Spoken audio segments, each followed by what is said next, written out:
Wednesday's attack on the Capitol by a mob of the president's own supporters was unprecedented in modern American history.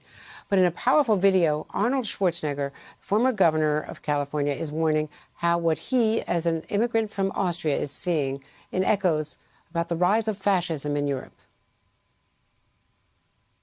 I was born in 1947, 2 years after the Second World War.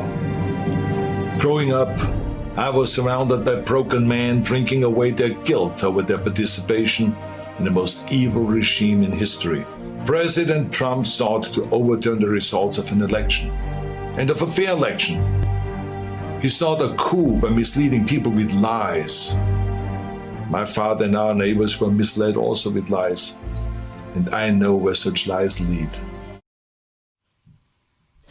Joining me now is former Defense Secretary William Cohen, who also is a former House and Senate member. Secretary Cohen, first, what do you think about Governor Schwarzenegger's comments? Well, I think we should look at him and his history and his father's history and take him at his word that he understands how the rise of fascism in his country, Nazism, came into power.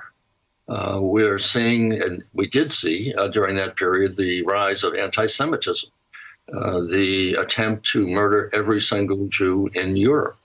They succeeded in murdering 6 million, and we saw just in last week, there were those who were wearing shirts that said 6 million's not enough. And we saw some of those marchers in Charlottesville saying, blood and soil, Jews will not replace us. So that was the rise of anti-Semitism in Europe. We're seeing the rise, certainly, or the continuation of racism in this country. And Adam Schiff, whom I admire a great deal, talked about the big lie that the president's been spreading the big lie about the fraudulent election that has taken place. There have been several big lies. The first big lie is that we've been told in this country that everyone is created equally. All men and women are created equal. That's not true. We've been told that equal justice under law. That's not true. There has never been equal justice under law in our country. And now we're seeing the white backlash, or Whitelash as it's called. There was an interesting book written by Carol Anderson, who wrote a book called White Rage. What is the basis of all of the rage? It's because white people have now come to the conclusion that the playing field that has been so uneven in the past is now being leveled.